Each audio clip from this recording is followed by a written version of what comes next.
Friends, welcome to the show. Today we have the privilege of speaking with a truly inspiring change maker. Her name is Valentina. She's a community organizer, facilitator, consultant who has dedicated her career to mobilizing diverse agents of change towards collective action. She and I actually got to work together at Ashoka. This is where we met.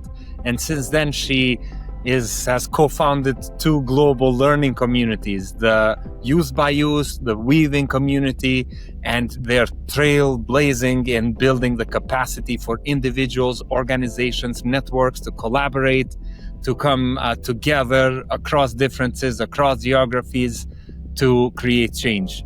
Friends, with Valentina, we talk about all the art and science of facilitation. We dive into the aspect of weaving. What is weaving? How can we weave? What is the difference between weaving and facilitating? We talk about how do we create sacred space and so many other things. Enjoy, my friends, and looking forward to seeing you in the next episode and forever here. We love you. Thank you for being here, and let's get going. Valentina, welcome. So nice to have you here. Thank you for having me. Vale, you are and have an incredible background in so many types of facilitation. You do this thing called weaving. You do this thing called Youth for Youth. You've done so much work with Ashoka, so many consultancy things as a facilitator. Can we start maybe by how do you see the role of a facilitator? What does that mean to you, and what role do you play in that regard?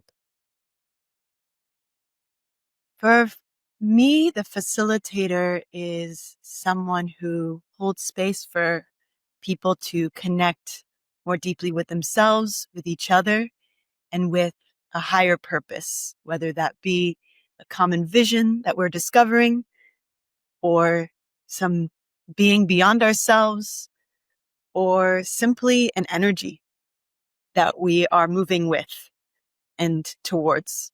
And so the facilitator creates that space, that field for people to step into that connection and interconnection with all there is.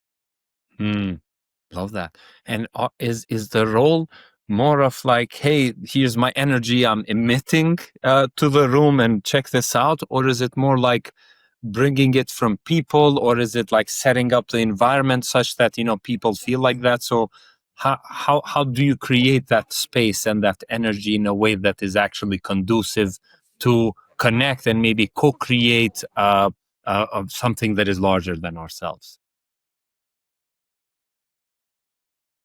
The energy is continuously changing. And sometimes as a facilitator, the best part that you can be is actually dissolving yourself into that energy and being as transparent to allow that energy that's coming from all the people in the room, their fears, their joys, all the emotions that they're stepping into the room with and just sensing. And usually that's how it begins. At times there are ways that as a facilitator, you need to bring your unique energy into the space to inspire a certain direction or bring a certain emotion forward. And these invitations are intentional, and they are intentionally energy creating moments.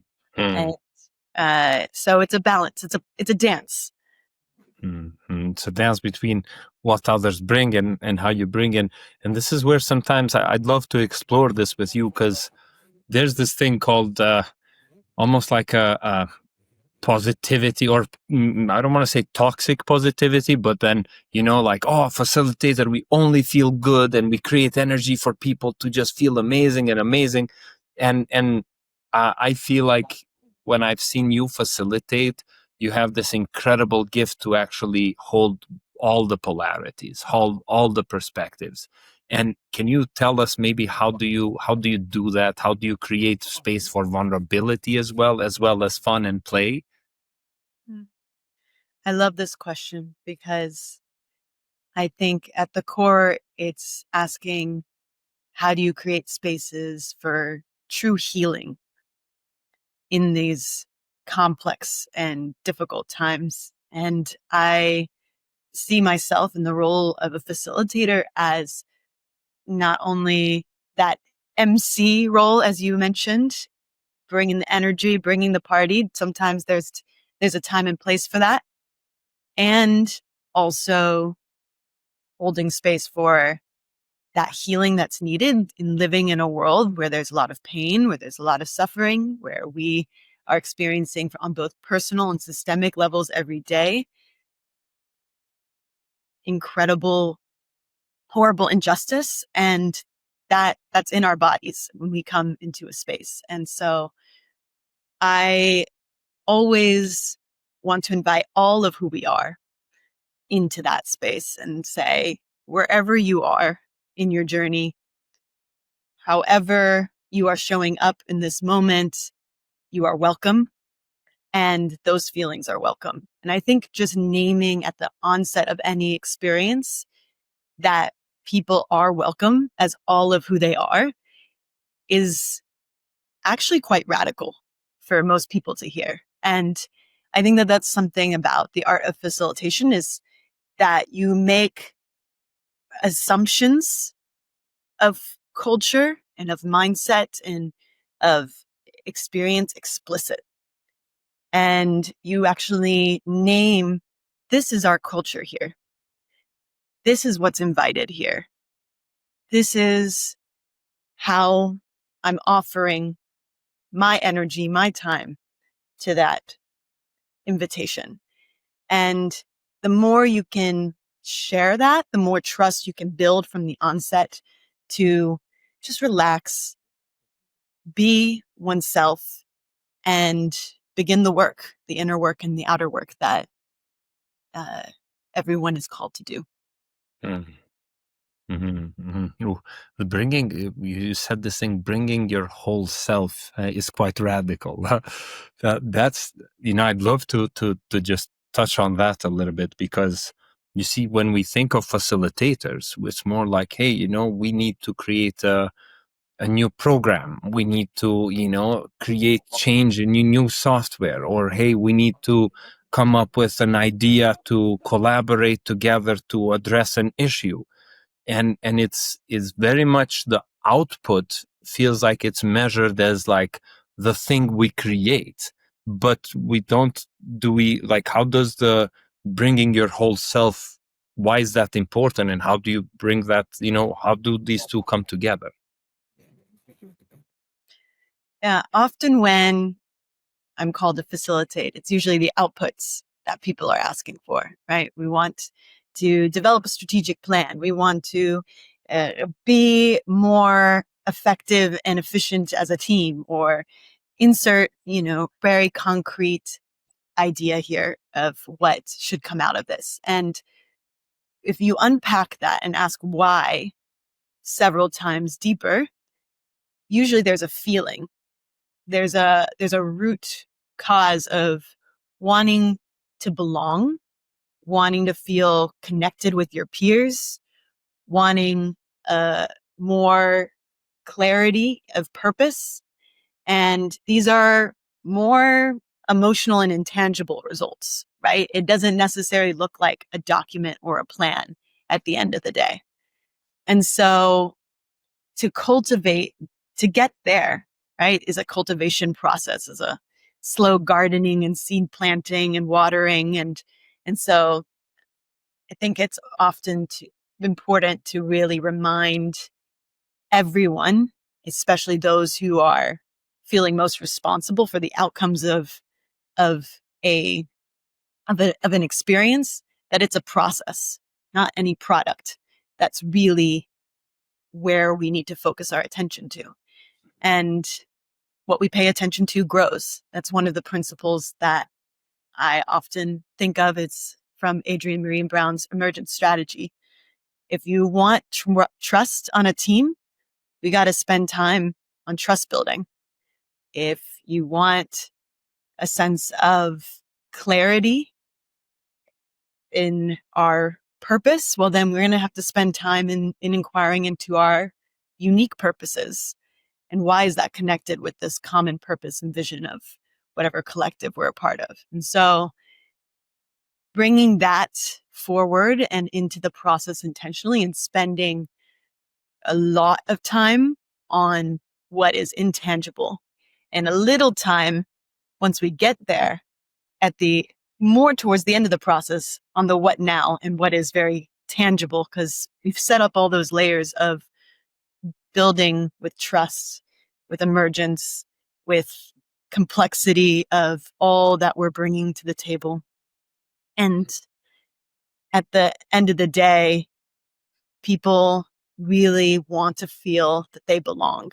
And that's a pretty universal experience that we all desire as humans. And so even if that's not explicitly said, I want to make sure that people come out feeling like these are my people. And maybe it's not forever, but in this moment, we're meant to do something together. Oh, that's so important. So important, especially in today's time where we're so polarized. There's an epidemic of loneliness. We don't feel like we belong too much, and it's a great opportunity. And what you said that really struck a lighting chord in my brain was the process, like emphasizing the process. And I do feel that outcome, yes, in our society has been always about, what's the outcome and what are the grades at the end of the class. But it actually also matters how we get there, because in that process we learn. We learn new ways to do things. We maybe get a new way of showing up in the world, and maybe that going through a process like this will open something up in you that then later can be, then whatever you're doing later, it's a different way to show up. Are you seeing it that way? For sure. The process does not end at the end of whatever I'm holding space of. And I think that's where sometimes it becomes very difficult to integrate, right? You have a very profound experience. You're feeling really connected to your peers or teammates or whoever is in that room with you. You've felt now this clarity, and now you have to get back to your reality. You carved out this beautiful space of maybe in a retreat, maybe it's in a natural environment that you wouldn't ordinarily be. But when you come back to reality, that's the hardest part. And so it's important to give people the tools for that integration during the process itself, and letting people know that no process is complete, that we should expect and accept non-closure. And that is really important for people to hear, so that there's not like a beautiful ribbon. Okay, we did it, but okay, continue with this. We practice some grounding exercises before every session, some breathing. We brought in poetry. Did you really connect with that? Great. Bring that into your meetings. Bring that into the spaces that you're holding, because you're also a facilitator of this process. So I think that energy exchange, to go back to where we were in the beginning, is important. That now, as I begin, perhaps you seeing me as the facilitator, but as this process goes on, you become the facilitator. We become the facilitators of this experience and this process, and you are responsible to continue to hold space for you and each other after this process ends, but not really ends.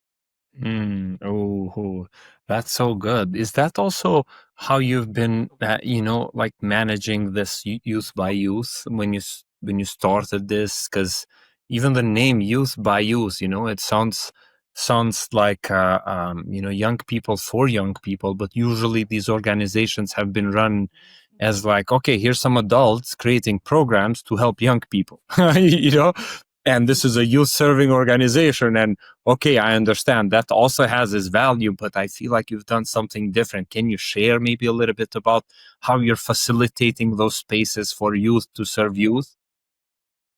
For sure.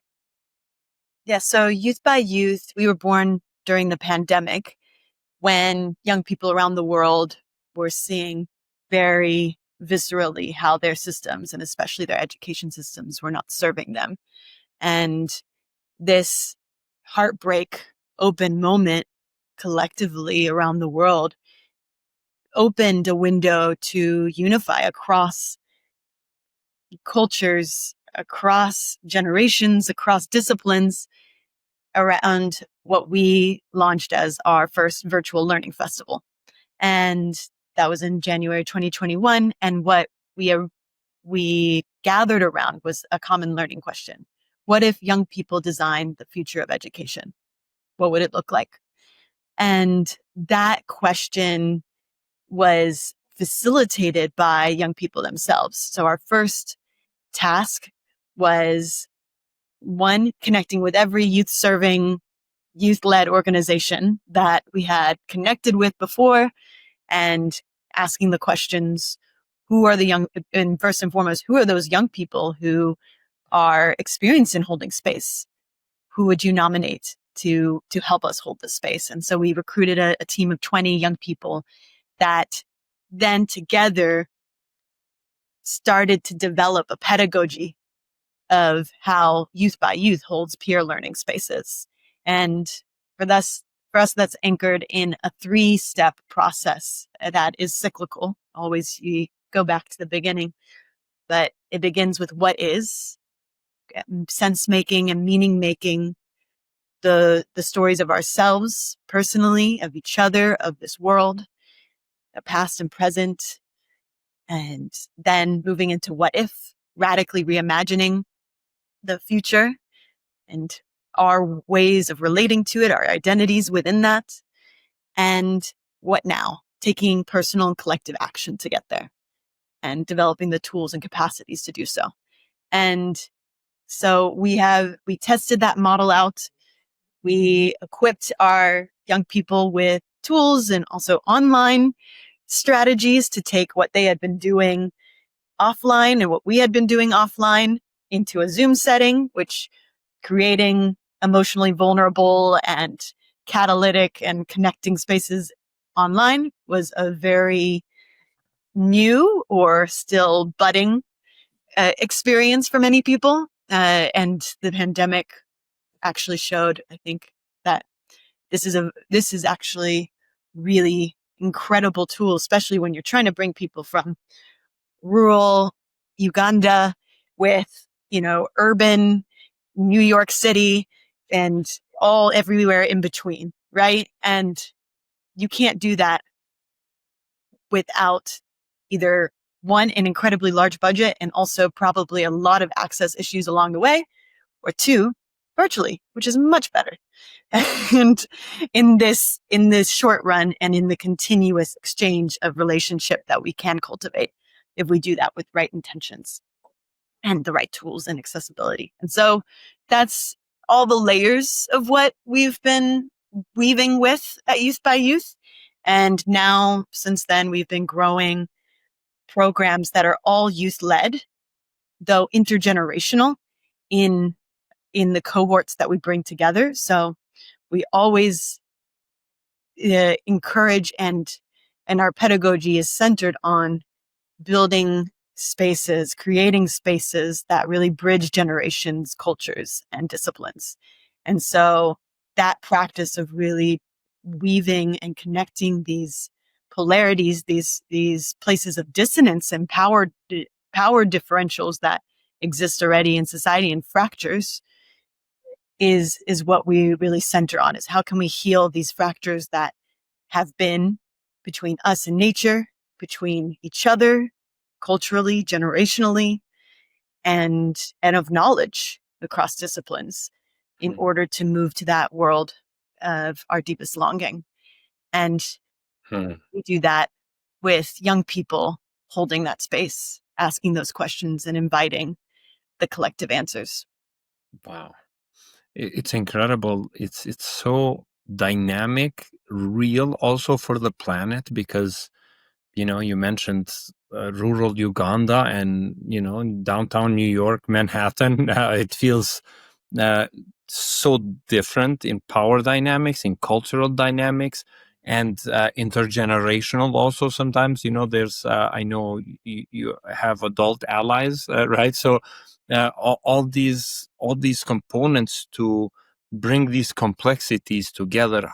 What are you learning? What makes this um, how how does one create a space that they can come together? Because sometimes I find that it's just so hard. It just doesn't click. So then people are like, we need criteria for who we select. And these people need to be a certain way, because only once we choose the best of the best and they're aligned, then we can do this work. And I feel like with what you're proposing, it's just so complex and different and diverse and beautiful and holistic.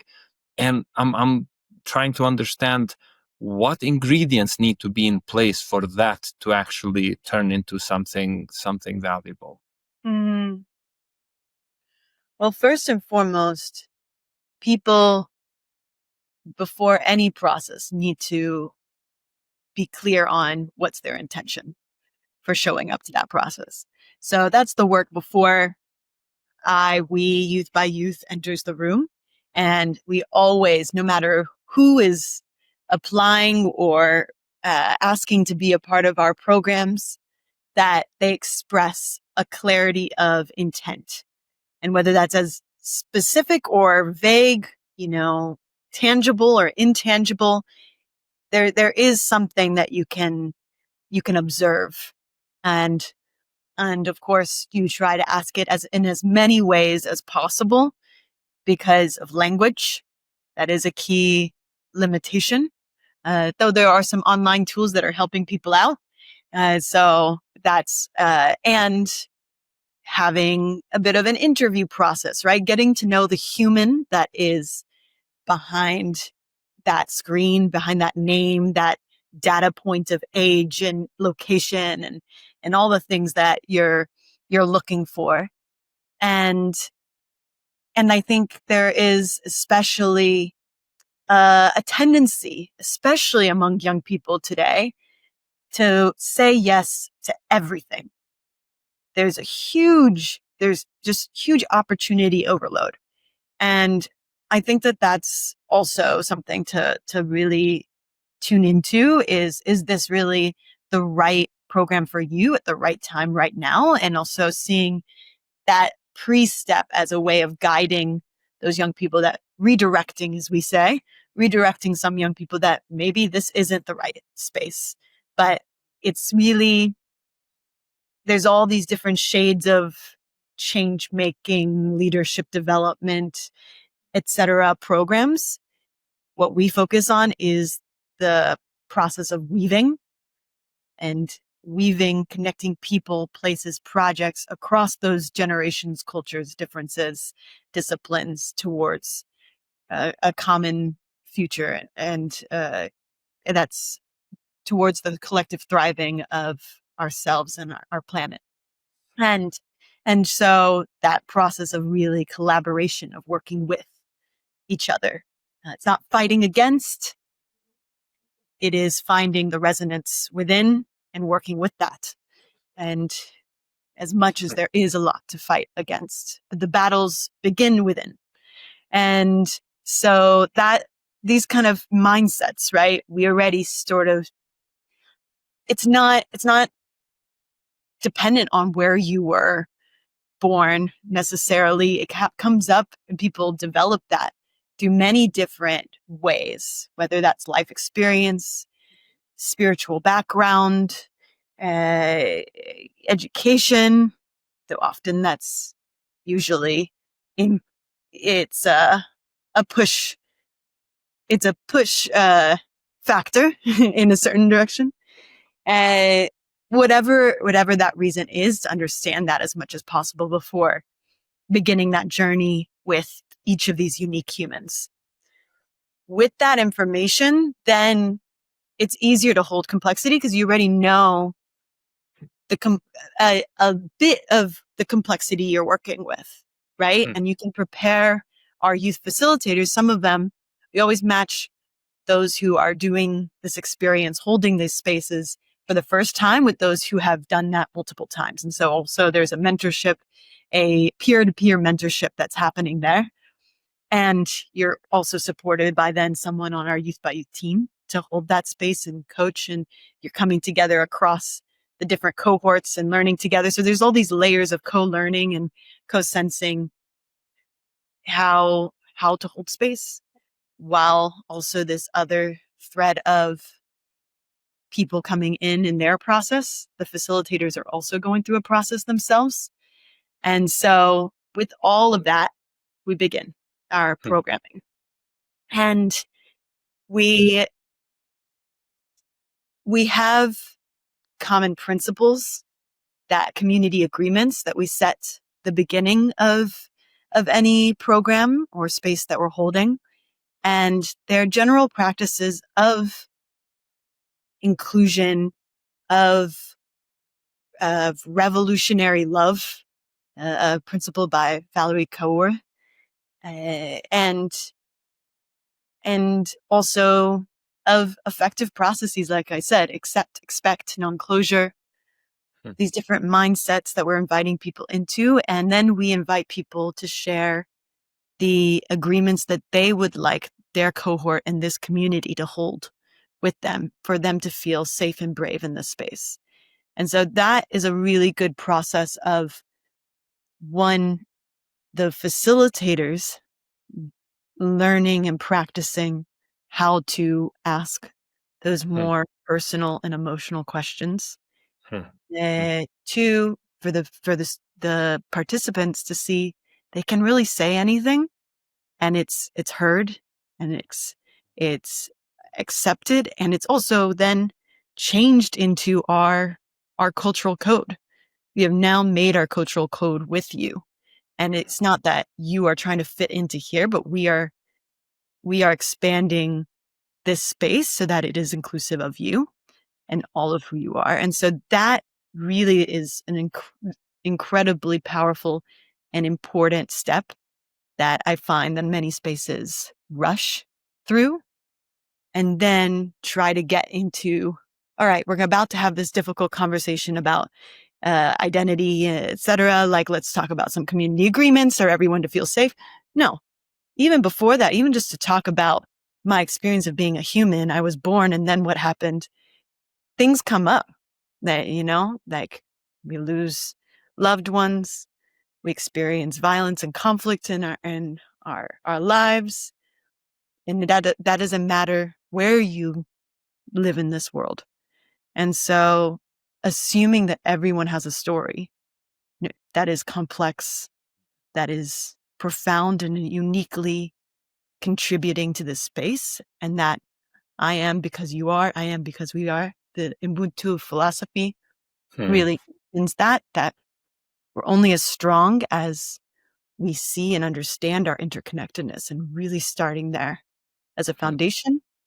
So then we can stretch it. So then we can pull the boundaries and say, okay, like, then this is where we're different. That's okay. And to have those tensions, because we've seen also where there's resonance. We understand the positive intent that we each bring.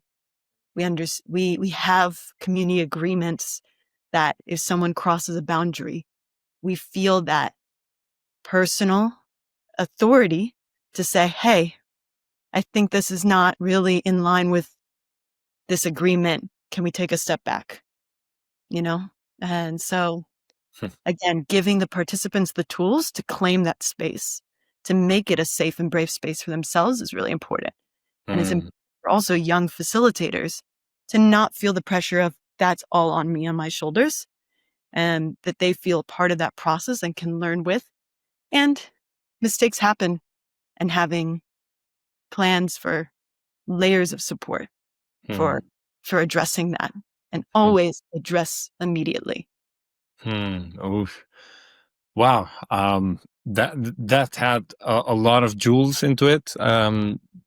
Just incredible on how to create that true inclusiveness, and not just inclusiveness like, hey, yeah, we accept your race or we accept your country, but it's actually we accept the whole you, and actually who's we? And then setting up the space, what is we? And then, I'm seeing this container really, you're coming there not with a container, you're actually coming there with like, hey, what is our container?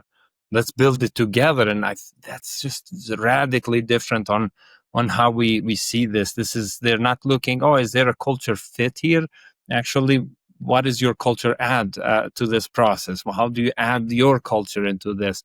That's just incredible and very, very valuable, because sometimes we do feel that pressure as facilitators to say like, this is what this space is, welcome to this space, and that's nothing too wrong with that. But if it's very diverse and it's very complex, then then it's people are not going to feel as themselves there, and they're going to have shut down in some ways. So then inviting them to create, what does that safe and brave space look like? What does our culture look like? And that, then you name it, you claim it, you bring it, and that's just awesome. That's truly incredible. The other thing you mentioned that I'd like to dive a little bit deeper on is this weaving.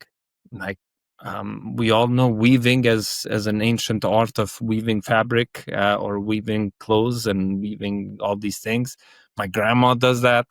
But I think you're talking about something else here. You're talking about a different type of weaving. So can you tell us, what is this weaving?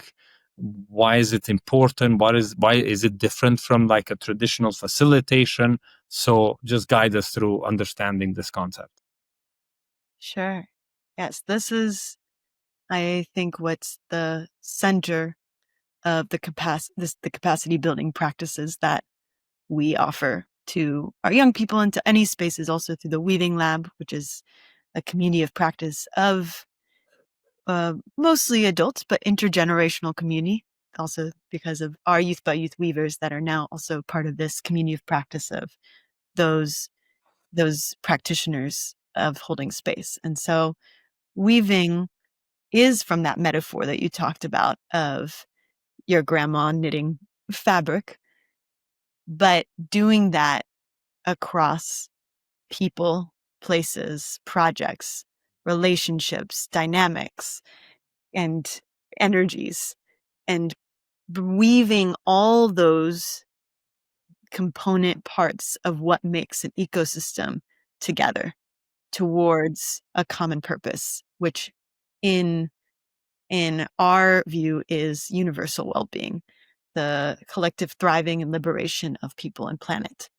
And so that practice of weaving and is one that is a process of also healing the fractures that we see, as I mentioned, between human and nature, between human and human, because of all the myths and stories that we have been told and have absorbed, and with ourselves, the different parts within us, our mind, body, heart, spirit, and putting that all together to create an integrated whole. And it's a new form of leadership in the simplest way, that it's not about being that leading from the front and driving a process forward, though sometimes there are moments where someone has to be a driver, but it is creating the conditions for each constituent parts of a whole to actualize their fullest potential and their unique role in an ecosystem, just like how nature invites the tree and the bat and the rain and each piece of the ecosystem to play a role. And so it's a similar organic emergent process that mirrors the processes that we see and learn from nature. So this is what we, through our Youth by Youth Weavership, which is our fellowship for young people who are seeking to become community organizers, facilitators, weavers, that we teach them how to do, starting with weaving the self, moving into weaving relationships, then weaving communities, then weaving ecosystems, and then weaving movements. So really looking at the concentric layers of this component. But first and foremost, beginning with weaving the self.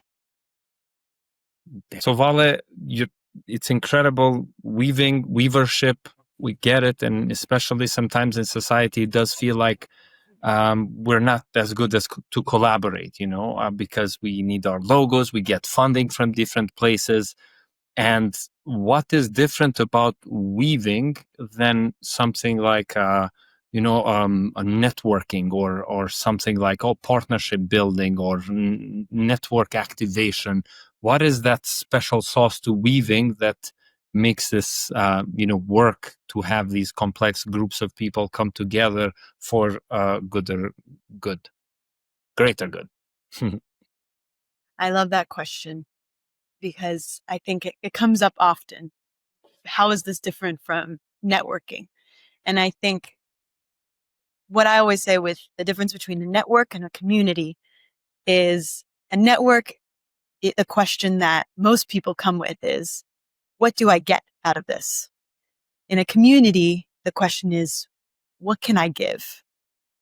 And that reciprocity is the art of weaving a community. And you can weave a network, but that's like stopping at stage 1.2. There's infinite levels of depth that you can go that invites also people to bring their whole selves, as we mentioned, and that invites them to see and acknowledge their interdependence. That when you see that, competition melts away because the process in your mind is not ranking where you fit in this positionality hierarchy in a network. How many relationships do I have? How many strengths and clients that potentially can come from this or this and that. This is all ranking mindset of putting yourself, trying to jockey yourself above someone, versus a mindset of a weaver and someone who is a part of a community is really seeing that we're linking. We're not ranking. That me becoming my strongest, most powerful self at my fullest potential is only strengthening you and your potential to create this collective impact that we aspire for. And so that is the process of weaving, is for people to see and recognize that and work with that over time. And that it's also not anymore one singular central entity trying to bring a bunch of people to the table around them, but a very dynamic and interconnected field of multi-potentials that are self-organizing, self-evolving through the art of weaving themselves. And they hold those capacities to do that without any sort of centralized core holding that space over time. It's much more, again, dynamic like a forest, as opposed to intentionally stitched like a static piece of work, piece of fabric. Oh, that's incredible. And you mentioned community, and what I'm sensing here is that this part about weaving yourself, those 4 dimensions that you mentioned: mental, emotional, heart, and spirit, right? So those 4, it does feel that's important for how people show up. Then it's also important, the relationship that they're building and the trust building, that belonging that you were talking about.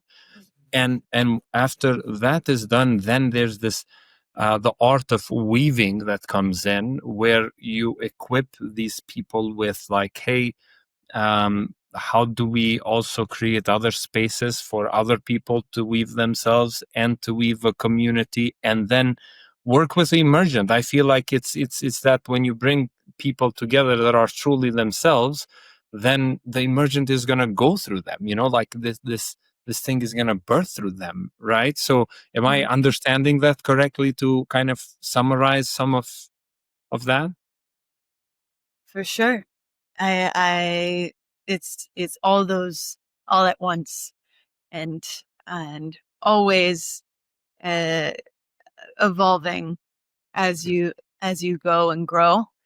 I think that is what's essential. There is the curiosity to learn and unlearn. Mm. And I think that as much as we can know what you just all said, and as a weaver, there is always something you don't know. But only that space and time and constellation of individuals and energies and component parts can create that moment. So Mm. Mm. And the how do you go about designing something like that, Vale? Is it, now I'm talking about, let's say you get a group of people that want to be part of this. Do you just say like, okay, we have one workshop here, great, or how do you design for creating this weaving internally, weaving between people, and then let the emergent come? Well, what does a program look like, or how do you go about discovering the needs of that, or how do you design for the needs for the people? I'm curious to learn, how do you do these journeys? mm. So context is important. So it's sometimes what is best for a group of people, which would be coming together consistently over a long period of time with maybe some punctuated moments of let's all be together all at once for a 3-day period. Great. And it's not always like that. Sometimes we only have one day. Sometimes we have a couple hours, but for 10 months, across 10 months. And so we have to adapt to what that context needs and can do, while trying to push it towards what, as a facilitator, intuitively you see is the right rhythm and yeah, the rhythm. I think that rhythm is a really important first principle to keep in mind in terms of structuring a process, because just like in a piece of music, nothing begins without rhythm, first and foremost. Then you layer the melody and or the component notes that make the melody, then the harmonies, then they make all the different parts. But the first is understanding the rhythm. When are we coming together? For how long? Etc. Once you can create that boundary, then you can work with the structure within it. And I often have a so you can first think of the structure that is the entire process, the arc of transformation that you want to invite people into. And with Youth by Youth, and actually this is now extended very beyond Youth by Youth with a lot of our partners and other organizations, even the Weaving Lab, when we hold space, oftentimes we use this process that for Youth by Youth has really worked as a arc of transformation, which is that what is, what if, what now framework, but really thinking of phases. What are those phases of the process that we are bringing people through? That, of course, is a cycle. Usually where it ends, it'll begin again. And that those 3 phases kind of anchor the the chapters, if you will. We know where we're going. And I think that that's also really important with the participants, that maybe we don't know everything that's inside of each of these phases yet. And as a facilitator, you really don't know really what the next phase is going to look like until you have the information of that first, but you know when that phase is complete. In your gut, you know when that phase is complete, and then you move on to that next phase. So having a bit of that sense of what is that arc of transformation that you are seeking, the guiding questions behind each of those phases is really important. When intuitively you'll know that that phase feels complete, there's trust built, there's a sense of belonging. What are those foundational qualities of that first phase that need to happen before you move on to the second, that you get into imagination, creativity, play, art, to use that stretching into these new, more the solutions thinking part of the equation, though. I would say it's more the ideation, imagination phase. And so that's part 2. Rhythm, then understanding the phases, the arc of transformation as a whole across that rhythm. And then within that, the modules, the structure of each of those modules as well. And that piece is really something that I've found what has really worked is having a container that in any session people can rely on, that they know that it's going to start with a check-in. It's going to then go into a grounding that is maybe a meditation, maybe a poem, something to really call our presence. Then maybe there'll be an energizer, especially if you notice in the check-in, people were mostly in the low energy zone. You might need something to wake people up, energize. Then go into your main activity. And of course, you have set intentions along the way in your grounding, etc. Then you go into your main activity, whatever that guiding question of that phase that you're really exploring in that session, in that moment in the rhythm. And then there may be layers of that. Maybe there's cycles of that depending how long the day is. And then you close in a similar way that people know that a space is closed with a checkout. And then there's important along this process are many, many spaces for reflection, because people don't learn from experience. They learn from reflecting on experience. So it's very important that we create that space in any game.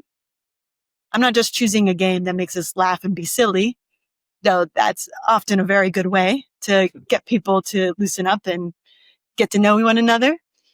There's also going to be a subtle layer of a lesson underneath there. And either a personal lesson of how we're showing up to that game. Do we allow ourselves to be silly? Why? Why not in these modern times? And then sometimes there's even more. It's something about collaboration. It's about working together across differences, something like that, that we can also unpack even in the simplest of moments.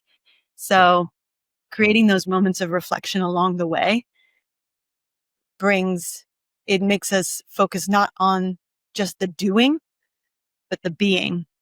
As a facilitator, that's the feedback loop that then helps you recalibrate and say, okay, I had this in mind as the next step in this process, but scrap that. We need more time here. And every best laid plan is going to change no matter what. That's the emergent strategy, the emergent process that you sign up for as a weaver and as a facilitator of any space. And it's actually an indicator of your sense of connectedness with the whole. When you really do feel that intuition of this is not, we need to sit here a little longer. We need to create space for this. when you do have those moments where the plan changes, it actually isn't something to be scared of, but a exciting invitation to lean into what is emerging, and is usually an indicator that the process is giving back in some Hmm. way. Hmm. Hmm. There's the one component that I'm also sensing here, and I don't think you maybe addressed it explicitly, is it does seem like, is this for a community of people, or is this for anyone? Because and maybe like you first form a community, then take them through this journey, or you form while taking through the journey. Are these specific people? Is anyone ever welcome? Or how does that work when you're designing a rhythm, let's say, right? So you're doing that, you got to have some people right beforehand to do that with, so like a community design almost, what I'm hearing as well. For sure. And I think it depends with what you're working with. I mean, I've held space for rooms where no one knows anyone, or maybe just one person. And to the point of also people have known each other for a very long time, but have never experienced a situation like this with each other. Right. And everything in between. And I think that the best thing you can do as a facilitator is get to know who you are weaving with before stepping into that room, and not just from the identified or self-identified leaders or responsible holders of this process that are inviting you to hold space, um, or even from your own assumptions if it's a community that you've been a part of for a long time, but come in with a beginner's mindset and try to interview or ask through surveys. If it's a large group, you probably can't interview many people, but ask Hmm. through enough questions where people are coming from, how are they arriving, what would be those points that may feel uncomfortable, where people's line of comfort because you want to take people from not, you don't want people to stay in their comfort zone. You want them in their stretch zone as much as possible, but not in their panic zone. And it's a very, mm, again, a dance to keep people in that stretch zone. And so understanding what will stretch people, which often you can kind of test in real time through check-ins and other smaller exercises. Games are really good. Are people comfortable with touch? That's a very clear way of seeing what have been the boundaries between people. Um, with simple games. But the more you know beforehand, the more you can plan, and the less on the fly emergent activity development and ideation that you'll have to do. And also, if you're a large facilitation team, which if the larger the group, the more people you need in order to hold space and attentively care for the individuals in the room, especially if you are pushing into topics that are in people's really stretch and zones and places of Mhm. uncomfortability. Mhm. Um, yeah, it's sometimes the tension is not going to come from changing the plan on the other people because they don't know what's coming. They're trusting the process. If you've done your work in the beginning to build trust in the container, but the facilitators can sometimes have disagreements of what is needed. And so I think also it's important before a process begins to have the behind the scenes process of the facilitators' ways of working and agreements with one another, ways that you can communicate, times when you need your space to reflect.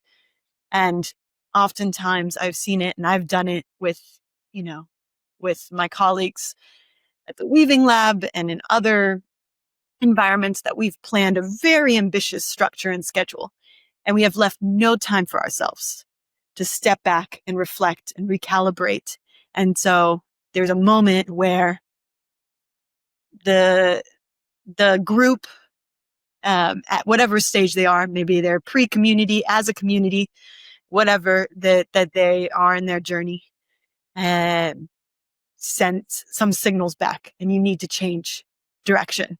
If you don't have a process in place to have those conversations and come with a group decision very, very respectfully and effectively, and with common ways of working and agreements of your own, then that can cause friction in the facilitation team. And then that's the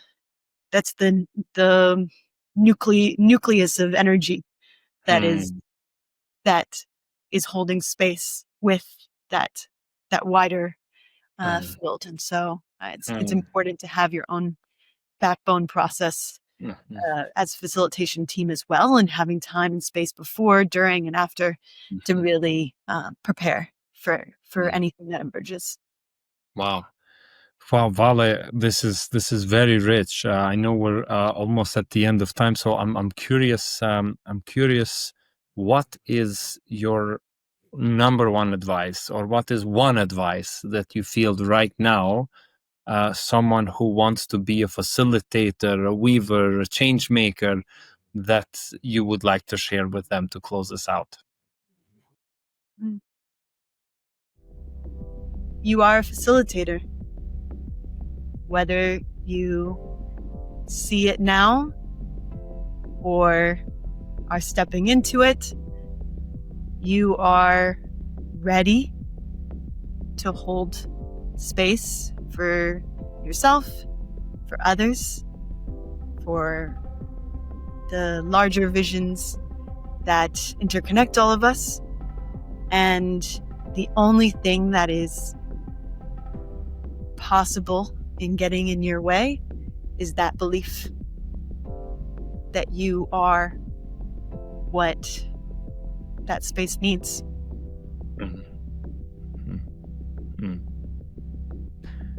Received.